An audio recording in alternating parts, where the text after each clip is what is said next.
अंतर्गत घोड़देवा रोड में भारी वाहन दौड़ रहे हैं और जिससे बड़ी दुर्घटना होने की आशंका बनी हुई है। कई बार तो सड़क हादसे में मौत भी गाय की हो चुकी है। वहीं भारी वाहन चलने से सड़क पूरी तरह से जर्जर हो चुकी है, जिससे दोपहिया वाहनों का भी चलना मुश्किल हो गया है, जिसकी वजह से डबरीपारा के ग्रामीण एकत्रित होकर चक्का जाम कर रहे हैं और जिससे सड़क के दोनों ओर वाहनों का आवागमन भी बंद हो गया है और बड़े वाहनों के साथ साथ दोपहिया वाहनों की भी घंटों इंतजार करना पड़ रहा है।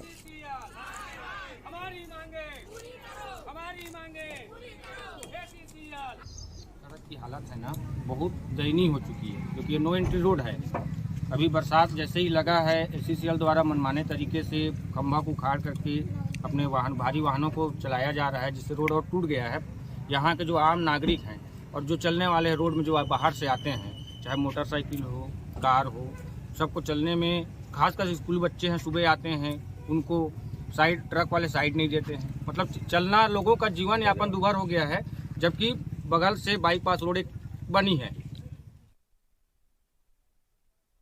खबर है कोरबा से, जहां पर जिला प्रभारी मंत्री अमरजीत भगत ने कलेक्ट्रेट समाकक्ष पहुंचकर जिला स्तरीय अधिकारियों के साथ बैठक की है। उन्होंने शासन की विभागीय योजनाओं एवं कार्यों की समीक्षा की है। खाद्य मंत्री भगत ने अधिकारियों को मार्गदर्शन देते हुए कहा कि सभी जिला स्तरीय अधिकारी अपना कार्य नैतिक जिम्मेदारी के साथ करें। उन्होंने अधिकारियों से कहा कि योजनाओं के बेहतरीन क्रियान्वयन के लिए कार्यों की मॉनिटरिंग निरंतर करते रहें। और इस अवसर पर संसदीय सचिव इंद्र शाह मंडावी, अन्य पिछड़ा वर्ग प्राधिकरण के अध्यक्ष दलेश्वर साहू सहित जिले के कई अधिकारी भी मौजूद रहे हैं।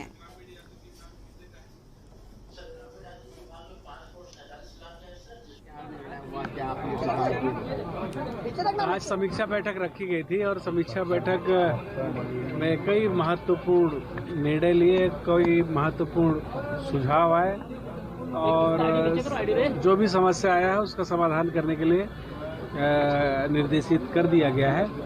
उम्मीद है कि सब समस्या का समाधान होगा।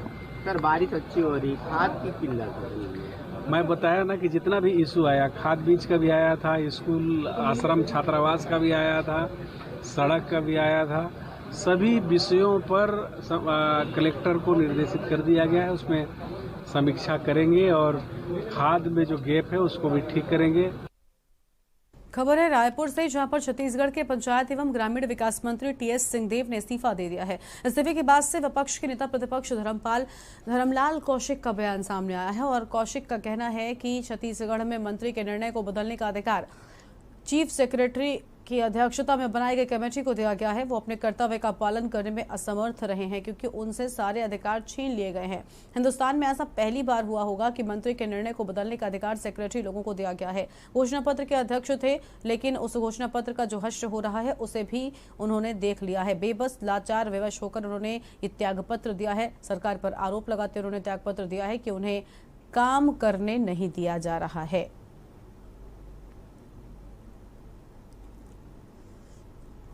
मंत्री, जिसे हम कह सकते हैं कि आज के समय में द्वितीय नंबर का, जिन्होंने लिखित आरोप लगा करके पंचायत ग्रामीण विकास विभाग से त्यागपत्र दिया गया। और त्यागपत्र इसलिए उन्होंने दिया कि अपने कर्तव्यों का पालन करने में वो असमर्थ रहे, क्योंकि मंत्री का जो अधिकार है उस अधिकार को छीनने का प्रयास किया गया और उसके बाद में उसमें चीफ सेक्रेटरी की अध्यक्षता में सचिवों की एक कमेटी बना दी गई।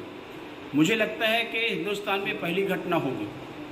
निर्णय मंत्री के द्वारा लिया जाता है, लेकिन मंत्री के द्वारा जो निर्णय लिया गया उसको बदलने का अधिकार चीफ सेक्रेटरी और सचिव को दिया गया है। इससे मंत्री जी आहत होकर के जो त्यागपत्र दिए हैं। खबर है बलरामपुर से, जहां पर शंकरगढ़ पहुंचकर बलरामपुर कलेक्टर विजय दयाराम ने शंकरगढ़ का दौरा किया, जहां पर उन्होंने सामुदायिक स्वास्थ्य केंद्र का निरीक्षण करते हुए आम लोगों की तरह पर्ची कटवाकर अपने स्वास्थ्य के बारे में डॉक्टरों से जानकारी ली है। उन्होंने बाद में खरखोना में संचालित गौठान का भी निरीक्षण किया है और वहां चल रहे कार्यों की जानकारी संबंधित अधिकारियों से ली है। समूह की महिलाओं के द्वारा तैयार किए गए वस्तुओं की खरीदारी भी की और गौठान में किस तरह की संचालित हो रही गतिविधियां और व्यवस्थाओं पर विभाग से चर्चा भी की है। खरखोना पंचायत में गौठान में जो रीपा का जो सेंट्रल एक्टिविटीज़ जो बन रही है उसका विजिट में हूँ। इसमें बहुत सारे एक्टिविटीज़ यहाँ पे संचालित है। खास करके जो उद्यानिकी से संबंधित जो फसल मिर्ची लगाया गया है, बताया जा रहा है कि करीब 52,000 का इनको फ़ायदा भी हुआ है। और मुर्गी का भी एक अच्छा एक्टिविटीज़ यहाँ पे संचालित है। 250 के आसपास इनके पक्षी आए थे, आज के दिन में करीब 20-25 बचे हुए हैं। तो इनको समझाइश दिया गया है, इसमें जो भी लाभ जो आ रहा है उसका 50% वापस इन निवेश के रूप में इन्वेस्ट करें और बाकी जो 50% है अपने लाभांश के रूप में रखें। 50% जो इनको जो निवेश कर रहे हैं उसमें लगातार प्रक्रिया बनाएं और हर महीना इसमें बेचने का एक प्लान बनाते हुए आगे बढ़ने के लिए इनको समझाइश दी गई है।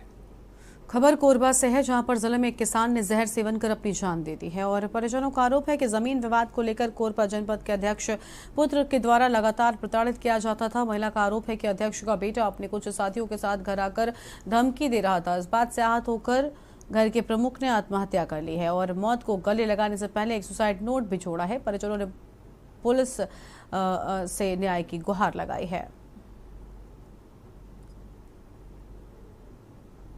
थाना उर्गा के भैंसमा नामक गांव से एक व्यक्ति को लाया गया था जो जहर सेवन किया हुआ था और 100 बेड के हॉस्पिटल कोरबा में उसको एडमिट किया गया था, जहां से उसकी मृत्यु हो गई। इसमें मृतक का नाम शांतिलाल पटवा है, उम्र तकरीबन 65 वर्ष के आसपास है और 100 बेड के जो चौकी है वहाँ पे 0 नंबर कायमी किया गया है और पीएम के पश्चात जो रिपोर्ट आएगा उसके आधार पे और दूसरा नंबरी कायम करने के पश्चात बाकी इनके परिजनों और बाकी अन्य जो एविडेंस है